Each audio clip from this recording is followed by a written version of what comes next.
저는 과학은 제대로 가는데 인간의 인류학은 거꾸로 가는 것 같아서 참 마음이 좀 불편합니다. 제가 신앙생활하는 것을 가만히 보면서 우리가 요즘에 지동설을 주장하는 사람은 없잖아요. 지구를 중심으로 해서 만물이 움직인다고 생각하는 사람 있습니까? 없습니다.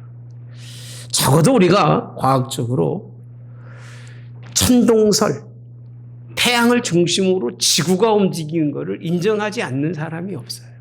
다 인정합니다. 신앙만큼은 원래 우리가 하나님 중심으로 모든 만물이 움직인다고 하는 그 믿음의 사상을 가지고 있던 이 시대가 거꾸로 바뀌었어요. 하나님 중심이 아니라 자기 중심적으로. 그러니까 말할 때도 자기 중심의 이야기하고 생각도 자기 중심의 생각을 하고 그러니까 모든 것이 자기를 벗어나는 생각을 못해요. 설교도 사람 중심이 되고 많은 사람이 기도함에도 자기 삶의 그런 상황을 벗어나는 기도하지 못하는 이런 모습들을 바라보면서 참 우리가 하나님 중심의 사람이 되시기를 주님의 이름으로 원합니다. 전 과학이든 뭐 상관하지 않습니다. 그냥 우리는 하나님 중심으로만 살면 되는 거예요. 하나님이 변하지 않는 우리의 가장 중심 되신 분인 것을 여러분 고백하시기를 주님의 이름으로 원합니다. 로고스이신 하나님. 그분을 중심으로 해야 할 일이 신앙인데 제가 왜 이런 말씀을 드리느냐 하면 이유가 있습니다. 하나님 중심으로 이루어지는 것은 복음이 여러분 안에 머물러 있는 게 아니에요. 하나님이 원하시는 것은 복음이 예루살렘이 이렇게 뭉쳐져 있는 게 아니에요. 그 복음이 어디로 가야 되느냐면 유대를 거쳐서 사마리아를 통해서 그래서 지금 4주간 사마리아에 관해서 말씀을 나눴잖아요. 그 중심이 갭이 되는 가교가 될 수 있는 사마리아.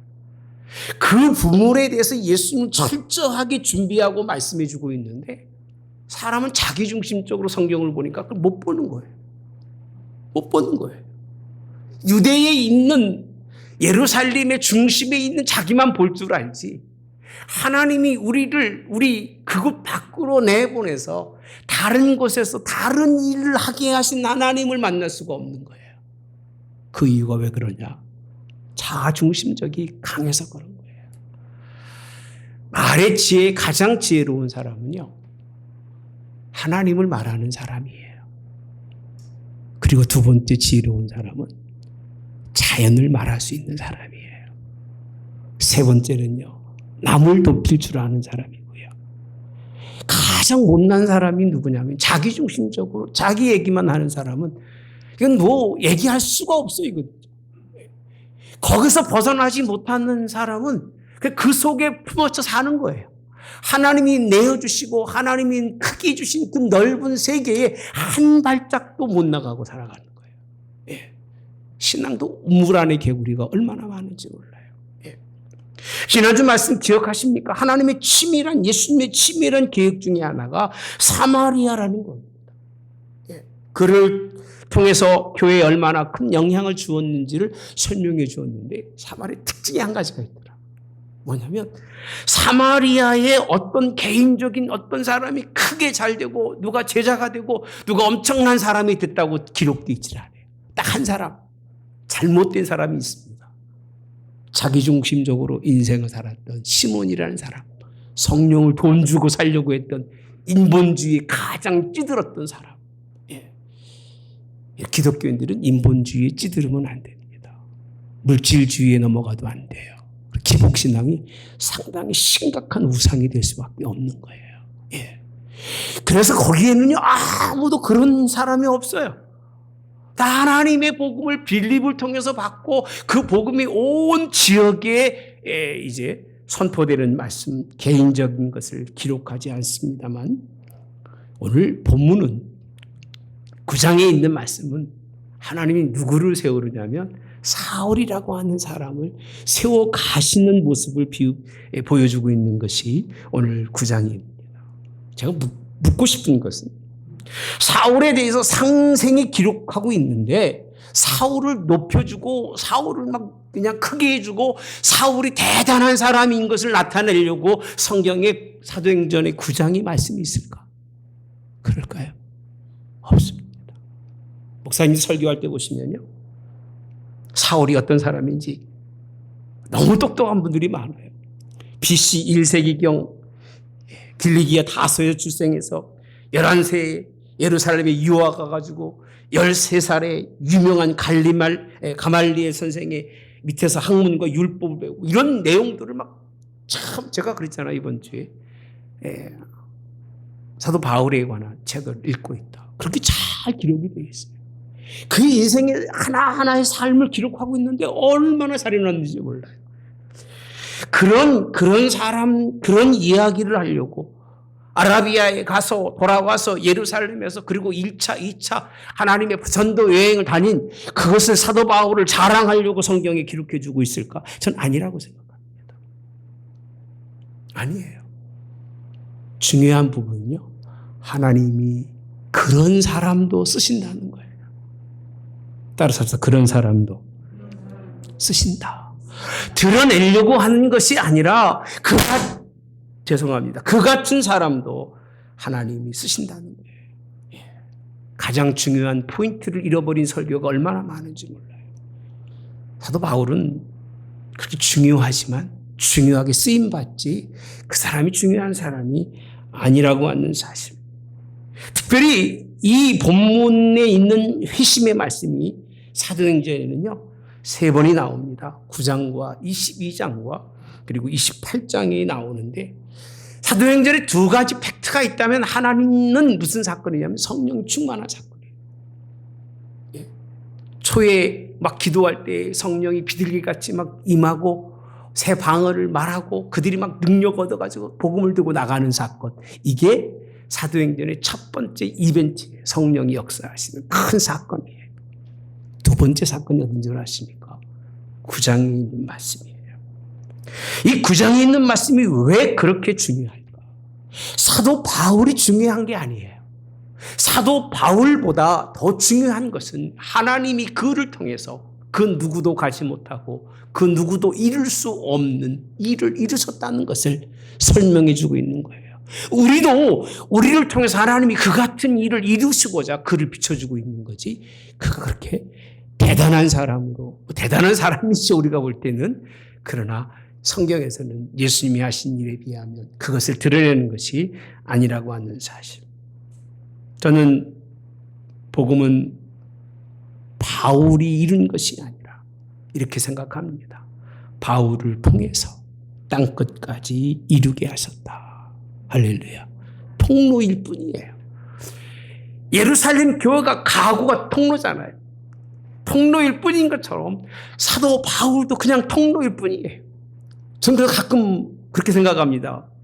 아니 사도 바울도 통로를 썼는데 목회자가 무슨 그렇게 큰 일을 했다고. 자기를 드러내고 자기를 나타내고 뭐를 하고 그런 걸 보면 참 마음이 아픈데, 제가 미국에 있다가 한국에 들어와서 요양원을 우리 같이 있었잖아요. 어느 한 요양원에서 그 교육을 받으러 갔는데 교회더라고 가보니까. 그 교회에서 회의를 하고 난 다음에 교회에서 회의라는 건 좀 이상했는데 딱 나오다 보니까 이렇게 동상이 있어요. 안경까지 이렇게 돼 있는 동상이 있어요. 그래서 누군가 봤더니 밑에 아무개 목사라고 썼더라고요. 경악을 했습니다. 경악을 했어요. 아니 어떻게 신앙이 변해서 저렇게까지 변할 수밖에 없는 한국의 실정이 되었을까? 와서 한 1년도 안 됐습니다. 경악을 했어요. 얼마나 훌륭하고 얼마나 대단한 사람이기에 교회 앞에 예수님 상도 올리지 않는데 그 얼굴의 상을 다 갖다 붙여놨을까? 뭐 본인이 안 했겠죠. 돌아가셨으니까. 어떻게 가르쳤기에, 어떻게 하나님의 신앙을 그들에게 심어줬기에 그가 죽은 후에 그 자리에다 그거를 세웠을까? 신앙으로 볼 때는 상당히 제 가슴속에 잊지 못할 하나의 사건으로 남았습니다. 여러분 사도행전 8장 1절에 가보시면 이렇게 말씀해 주고 있습니다. 사울은 그가 죽임당함을 마땅히 여기더라 이렇게 표현합니다. 누굴 죽였지요? 스데반입니다. 스데반을 죽이고 나서 사울이 박해가 예루살렘에 있는 게 8장이고 그리고 그들이 어디로 올라가느냐면 사마리아로 올라가죠. 이게 지난주 말씀입니다. 그리고 9장에 가서 1절에 이렇게 표현합니다. 이어지는 말씀입니다. 그러니까 사마리아 말씀은 그냥 중간에 끼워 넣은 거예요. 누구 사건 속에? 사울의 사건 속에 끼워 넣었는데 사울이 이렇게 표현합니다. 주의 제자들에 대하여 여전히 위협과 살기가 등등하여 대제사장에게 가서 이제 같이 볼까요? 다메섹 여러 회당에 가져갈 공물을 청하니 이는 만일 그 도를 따르는 사람을 만나면 남녀를 막론하고 결박하여 예루살렘으로 잡아오려 함이라. 스데반을 죽이고 난 다음에 막 분이 안 풀리는 사람이에요. 여러분 사울이라고 하는 사람은 참 지독한 사람입니다. 자기가 무슨 어마어마한 사람인 줄 알고 남들이 않는 일을 하는데 예루살렘에서 다 도망하고 나니까 막 못 견디는 거예요. 이제는 어디까지? 다메섹까지 찾아가서 숨은 성도들을 찾아오려고 교회를 핍박한 사람들이 누구냐? 이 사울이라는 사람이에요. 그럴 수밖에 없더라고요. 사울의 신앙은요, 우리 신앙하고는 달라요. 예수님은 누구냐? 하나님의 아들이라고 그랬으니까 하나님을 모욕한 사람이니까 그냥 살려줄 수가 없다고 생각한 사람이에요. 십자가에 죽었으니 모세의 말대로 저주받은 사람이라고 생각한 사람입니다. 민족적으로 보면 뭔가 이 민족을 모욕하고 민족을 선동한 사람이 왜 왕이라고 그랬습니까? 헤롯 왕 그리고 여러 왕들이 있었습니다만 목수의 아들로 태어나서 왕이라 그러니까 이건 그냥 둘 수 있는 게 아니에요. 그런 사람을 추종하고 있는 세력을 보고 나니까 저런 사람들을 죽이는 것이 하나님의 사랑하는 일이고 끌었다가 예수를 믿게 하지 않는 것이 자기 일이라고 생각했던 쓸모없는 건 가차없이 버렸던 아주 냉담한 사람입니다. 냉담한 사람이에요. 여러분 사울이요 예루살렘을 통해서 어제도 설교 본문하면서 시리아라고 설명했더니 이게 사마리아를 잘못 쓴 줄 알고 얘기하는데 다메섹은요 지금의 시리아를 다메섹이라고 하기 때문에 이방이에요. 이방. 유대에 지나서 사마리아가 아니라 이방의 첫 발걸음을 왜 딛느냐 하면 예수 믿는 사람들을 잡아가려고 들였던 사람이 사울이에요. 사울 왕이 아니라 사울입니다. 그렇게 갈 때에 호련히 하늘로부터 빛이 비추면서 그렇게 하나 예수님께서 그를 만나서 말씀하시잖아요. 사울아 사울아 왜 나를 핍박하느냐. 내가 언제 핍박했습니까? 나는 당신이 누군지도 모르시는데 나한테 왜 그런 말을 합니까? 나는 내가 핍박하는 누구라? 예수라. 그 한마디에 무너진 사람이에요. 왜 하나님이 그를 택하셨는지를 보셔야지. 그가 어떤 사람인가를 보지 마십시오. 아무리 내가 크고 좋고 아무리 대단한 지식과 지혜를 가지고 있다 할지라도 내 뜻과 분명히 뭔가가 달라지고 내가 포기할 수밖에 없을 때 포기할 수 있는 사람. 그 신념을 그냥 한순간에 버린 사람. 그 모든 자신의 인생의 삶의 모든 과학적인 것과 학문적인 그 모든 것을 그냥 예수님 만난 그 순간 한순간에 변한 사람이 사울이에요. 변했기 때문에 쓰시는 거예요. 할렐루야. 아멘. 여러분 이게 신앙이라고 생각합니다. 하나님이 예수님이 그를 만났을 때 그는 따지지 그렇게 많이 뮤시옵니까? 라고 물었습니다만 내가 핍박하는 예수라고 그 한 말 들었을 때 그는 다 무너졌어요. 무너지는 것을 받아들일 수 있는 사람이었기 때문에 지금 우리는 무너뜨리지도 않잖아요. 하나님과 우리 사이에 담이 있는 걸 알면도 불구하고 무너뜨리지도 않잖아요. 경계선만 있으면 갖다가 담을 쌓아서 내 거 만들어 놓고 오지도 못하고 가지도 못하게 하고 살고 있잖아 우리는요. 얼마나 큰 담이 있었는지 사울에게는요. 이 담을 그 누구도 벗어버리지 못한 자기 왕국 속에 꽉 차 있던 사울이요. 한 번 빛을 비춰서 예수님 만난 다음에 다 무너뜨려요. 네, 무너뜨려요. 신앙은 무너지면서 시작하는 거예요. 다 무너뜨리면서 무너지면서 시작하는 것이 신앙인데 예수님이 얼마나 좋으신 분이냐면 15절에 아나니아를 만난 다음에 하신 말씀이 이런 말씀을 합니다. 주께서 이르시되 아나니아에게 하신 말씀이죠. 가라. 누구에게로? 지금 사울이 고통당하고 있는데 장님이 돼서 있는데 좀 가라. 아니 그 사람한테 내가 왜 이따 설명하겠습니까? 왜 가야 됩니까? 라고 무슨 없었더니 없습니다만 이유를 설명합니다.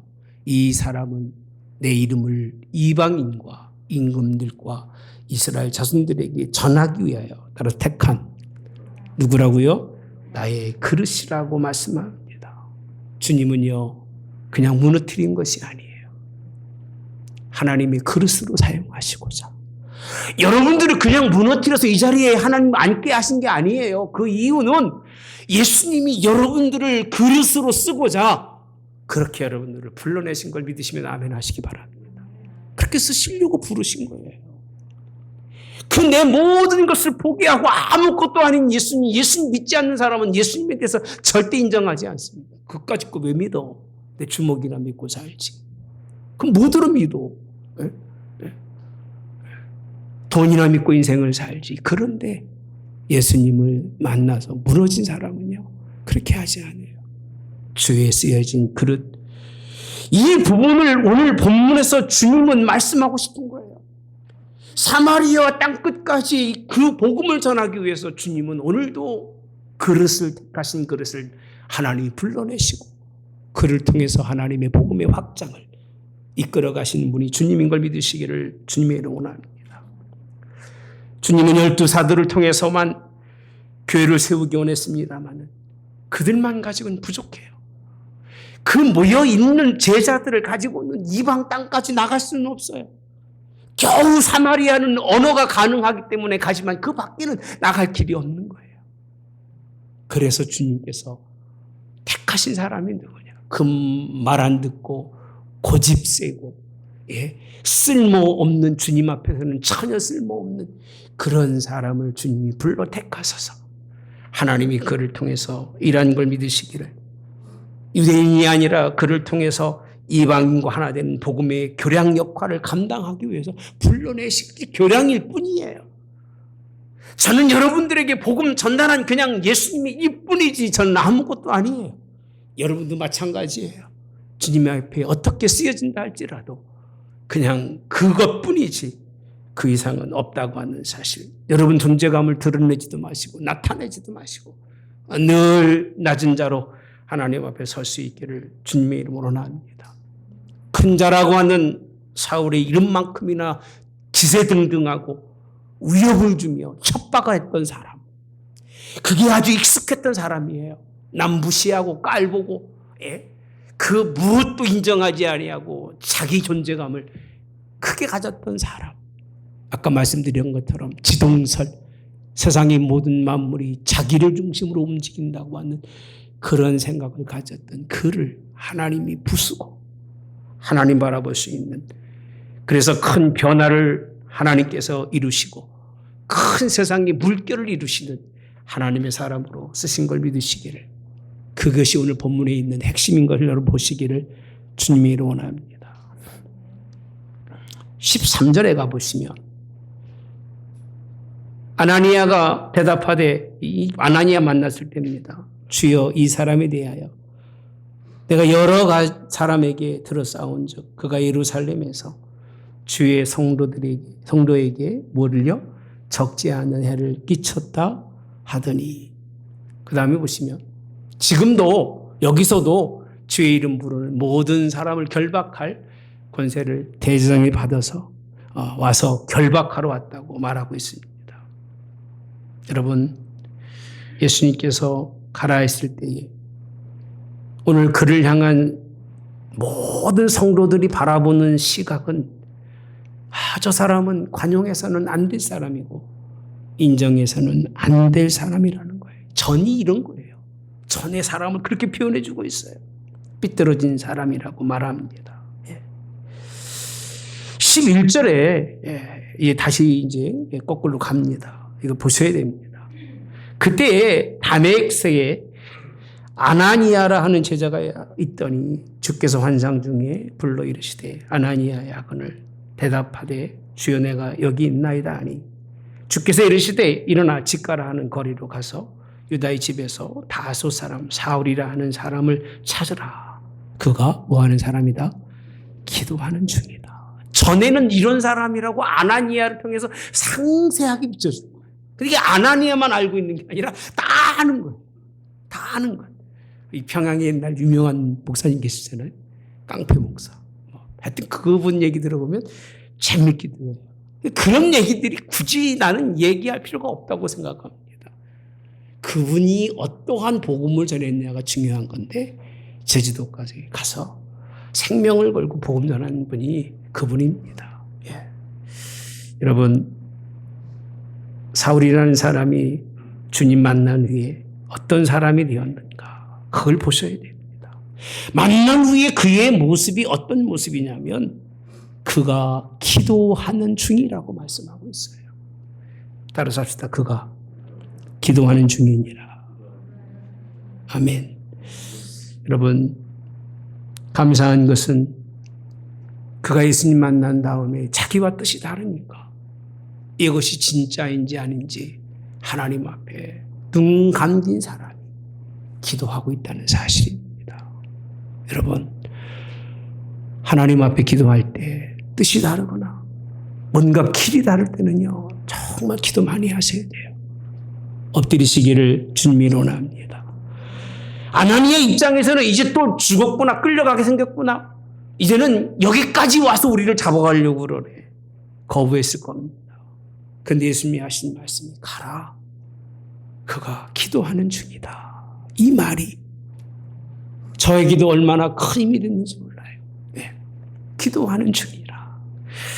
여러분, 이 모습이 오늘 예수님 만난 후에 하나님이 그를 쓸 수밖에 없었던 그 모습이 아니었을까.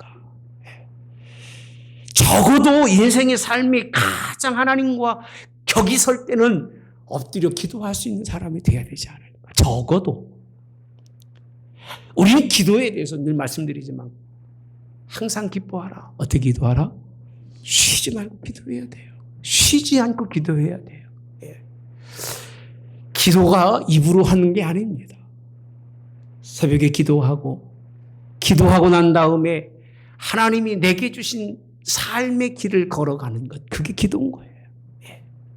그저 앉아서 기도하는 것, 그 기도가 삶을 이끌어갈 만큼의 능력이 될 수 있는 게 기도예요. 기도가 있기를 주님의 원합니다. 그러면서 하신 말씀이 무슨 말씀입니까? 기도하니까 가라는 겁니다. 12절에 이렇게 말씀합니다. 그가 아나니아라는 사람이 들어와서 자기에게 안수하여 다시 보게 하는 것을 보았느니라 하시거든요. 이런 말씀 보셔야 돼요. 그냥 기도한 것이 아니라 얼마나 깊은 기도를 했으면 아나니아라고 하는 사람이 자기에게 들어와서 자기에게 안수해서 자기 눈이 떠지는 것을 보게 하셨다는 거예요. 여러분, 이게 기도인 거예요. 눈이 감겨있는 지금 자기네 상태에 큰 고통 속에 있는 그가 하나님께 기도하고 있으니 하나님이 그를 택해 쓰시려니까 보이시는 게 있는데 지금 일어난 일이 아니라 일어날 일을 하나님이 그에게 보이셨다고 말씀해 주고 계신 거예요. 여러분, 그러니까 걱정하지 말고 가라는 얘기예요. 기도 중에서 하나님의 놀라운 일을 경험하는 이런 오늘 우리는 사울이라고 하는 사람, 얼마나 감사한지 모릅니다. 그를 택하신 이유가 이것 때문에 택하시고 그가 얼마나 깊은 기도를 했으면 하나님이 그 가운데 그것을 그에게 보이셨을까. 흔들림 없이 그 길을 걸어갈 수 있도록 그 시작 자체가 내가 하나님 주님 만난 것이 빈틈없이 주님의 계획이라고 하는 걸 그에게 보여주시고 난 후에 아나니아에게 한 얘기가 가라는 거예요. 사울에게 가라. 그래서 17절에 아나니아가 떠나 그 집에 들어가서 그에게 안수하여 이르되 형제 사울아, 죽은 내가 오는 길에서 나타나신 예수께서 나를 보내어 너로 다시 보게 하시고 성령으로 충만하게 하신다 하니. 할렐루야. 주님이 살아 계십니까? 안 살아 계십니까? 예? 살아 계셔요? 안 살아 계셔요? 이 일을 보고 난 다음에 아나니아가 오지 못했으면, 아나니아를 준비하지 않았으면 사울은 또 그냥 안 믿었을 거예요. 여행이겠지. 세상 살다 보면 별의별 일 다 겪겠지. 그리고 그냥 지나갔을지도 모릅니다. 똑같은 일을 반복했을지 모르는데. 그래서 저는 그렇게 표현합니다. 깊은 기도를 하십시오. 정말 깊은 기도가 필요할 때는 기도하십시오. 삶과 죽음을 넘나드는 기도를 하십시오. 그렇게 표현합니다. 그런 기도 속에서 하나님 앞에 하나님 만나지 않고서는 주님의 복음 확장을 위해서 쓰여질 수가 없어요. 바리새인들이 기도하는 모습을 보십시오. 때만 되면 가가지고 어귀에 서서 기도한다고, 기도하고 기도하지 않는다고 손가락질하는, 구제하고 구제하지 않는 사람들을 그저 그냥 평가절하 하는 그런 게 아닙니다. 마음속 깊은 하나님 앞에 인생의 삶의 방향을 결정할 수 있는 기도. 그런 기도가 오늘 사울에게 있었기 때문에 주님이 그를 붙드신 것을 믿으시기를 주님의 원합니다. 전 여러분들이 눈이 열리기를 바랍니다. 말씀을 통해서 말씀도, 기도를 통해서 하나님 여러분들에게 환상 같은 거 보려고 하지 마시고요. 정말 깊은 기도할 수 있는 그런 하나님의 백성들이 되어지기를. 일시적 감겨진 자가 기도할 때 그가 벗어져 가지고요, 충만해 가지고 얼마나 새 사람으로 바뀌었는지를 설명해 주고 있는 게 본문이에요. 그러고 보면 본문은 오히려 사도 바울보다 더 훌륭한 사람이 누구예요? 아나니아예요. 근데 아나니아는 드러나지도 않습니다. 사마리아를 변화시킨 빌립이 대단한 것 같지만 성경의 빌립의 사건은 그것으로 끝나고 말아요. 하나님의 통로로 쓰여지는 거예요. 하루라도 하나님의 통로로 쓰여지고 하나님 앞에 가면 감사할 줄 알고 인생의 삶 속에서 그 가교의 역할을 할 수만 있다면 그것이 얼마나 하나님 앞에서 큰 일인지를 여러분 감사할 수 있는 여러분 되시기를 주님의 원합니다. 16절에 이렇게 말씀하시더라고요. 뭐라고 하시는가 봅시다. 16절에 그 내 이름을 위하여 얼마나 고난을 받아야 할 것을 같이 봅시다. 시작. 같이 처음부터 시작.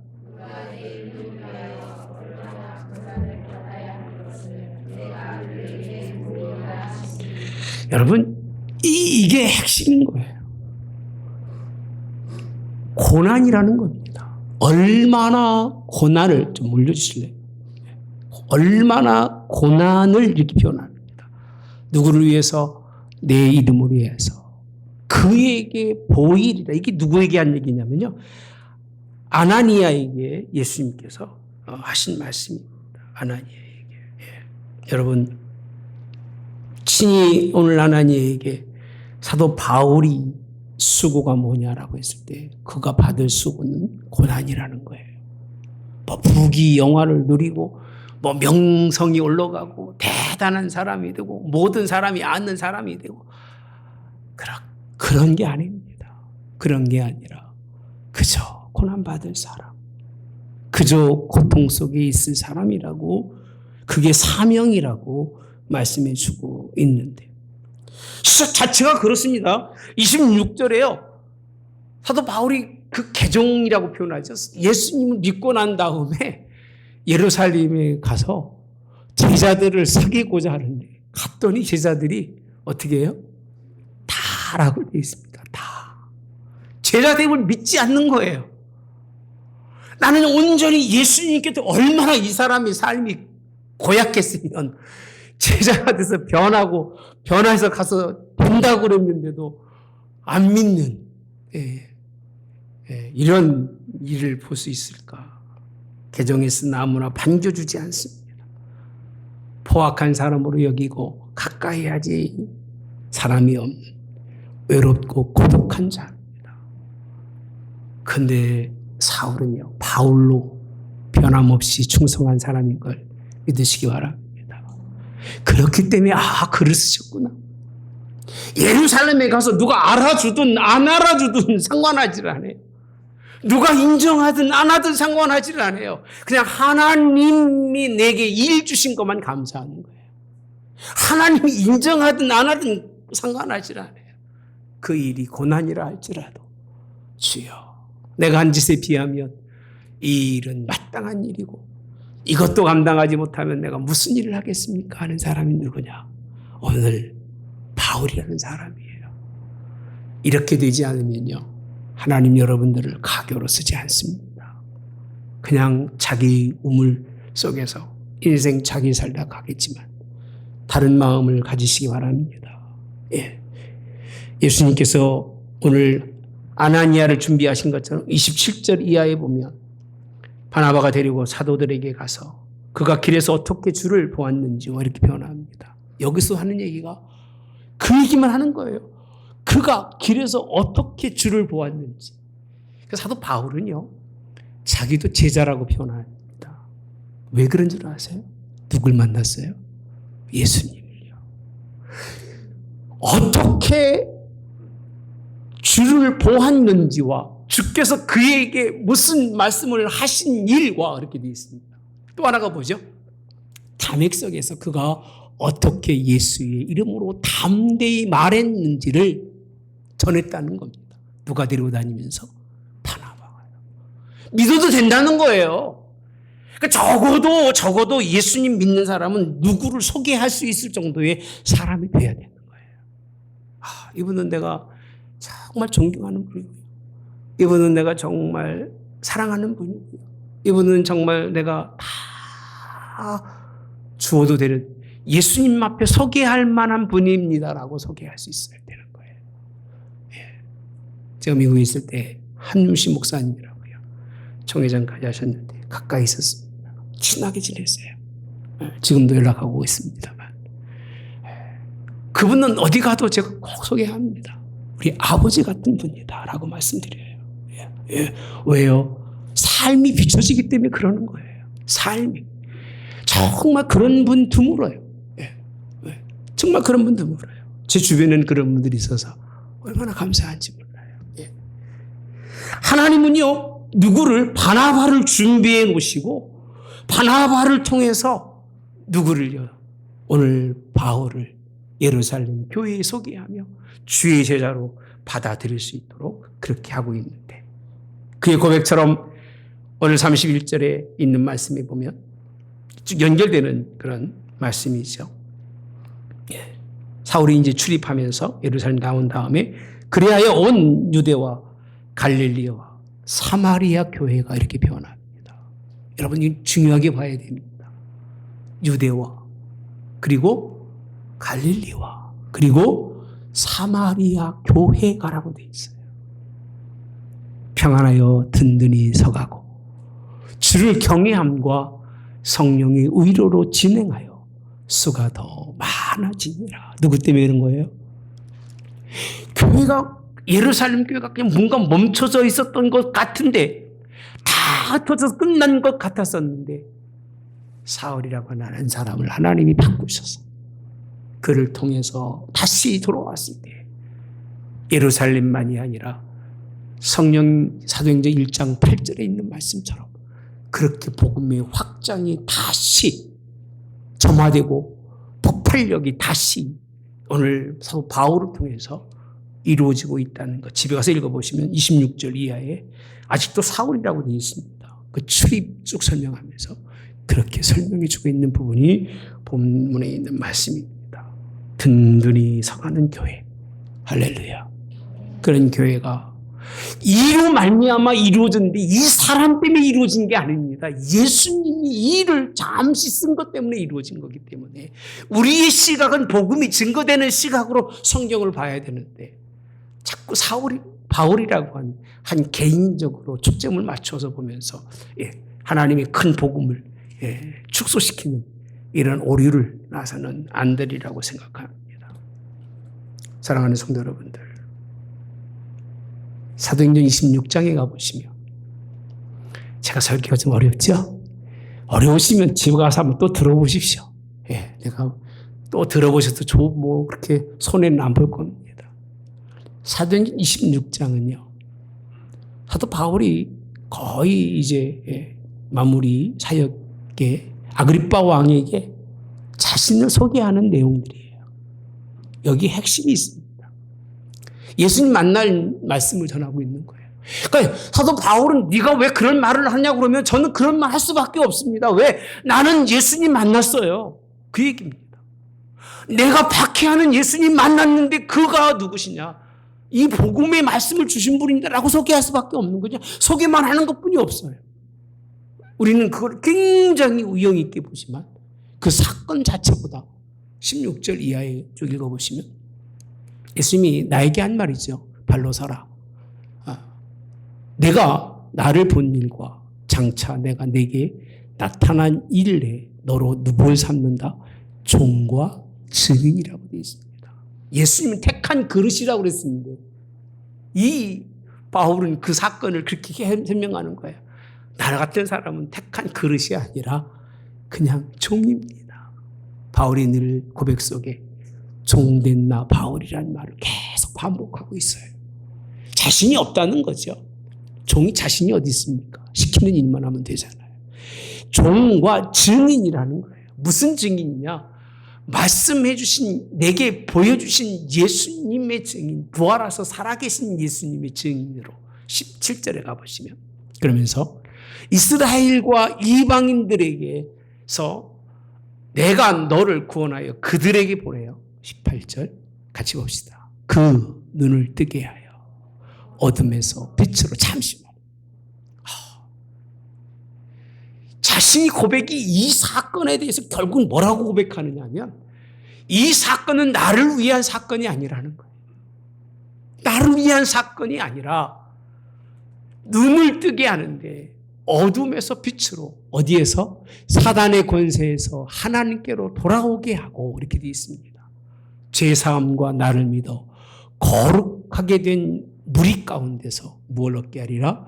기업을 얻게 하리라 하더이다, 이렇게 표현합니다. 아그리빠 왕이요, 그러므로 하늘에서 보이시는 것을 내가 거스르지 아니하고, 이렇게 없어요, 있을 텐데, 거스르지 아니하고. 20절 먼저 다메섹과 예루살렘에 있는 사람과 온 유 땅과 이방인에게까지 회개하고 하나님께 돌아와서 회개에 따라서 합당한 일을, 뭐라고요?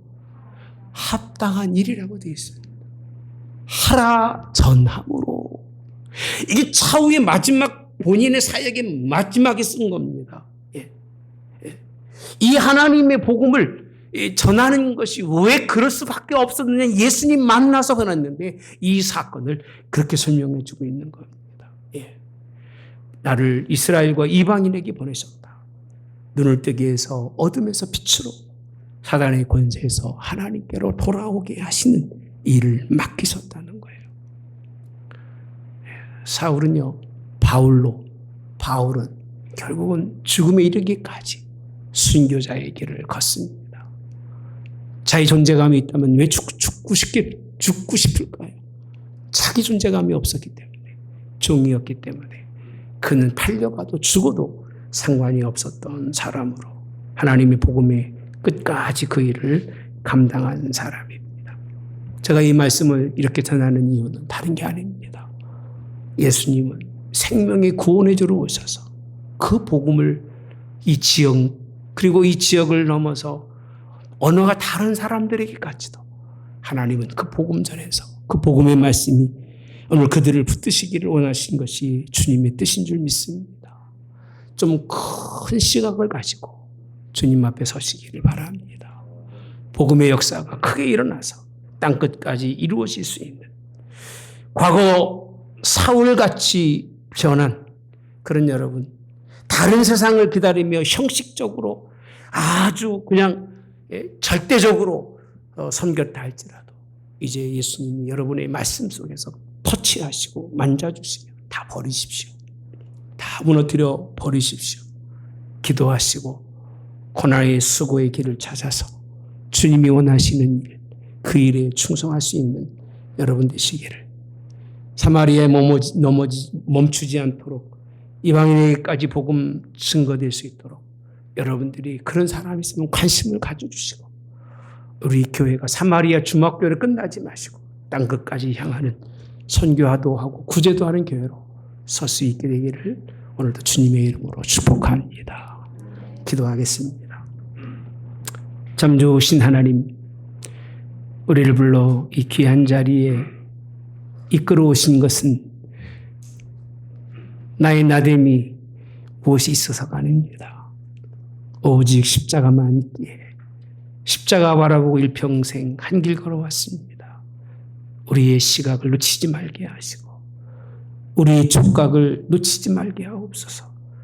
오직 주님만 바라보고 주님만 사모하고 주님께 다 드리는데 쓰여지는 사도 바울처럼 어마어마한 일들을 이루어왔지만 이루었다고 생각도 하지 아니하고 오히려 잡으려고 앞을 향하여 그저 끊임없이 그저 죽음의 자리를 향하여 고난이라 할지라도 감사하며 뛰어갔던 그 삶의 모습처럼 이제 하나님 중심, 예수님 중심, 교회 중심의 삶이 우리에게 있도록 오늘 바울처럼 오직 주의 말씀이 증거됨이 생명도 얻던 것처럼 우리 하나님 교회도 말씀이 되는 교회로 그렇게 하나님 생명을 두고 걸어갈 수 있는 복된 교회로 승리할 수 있도록 하나님께서 은혜 베푸시기를 예수님의 이름으로 기도하옵나이다.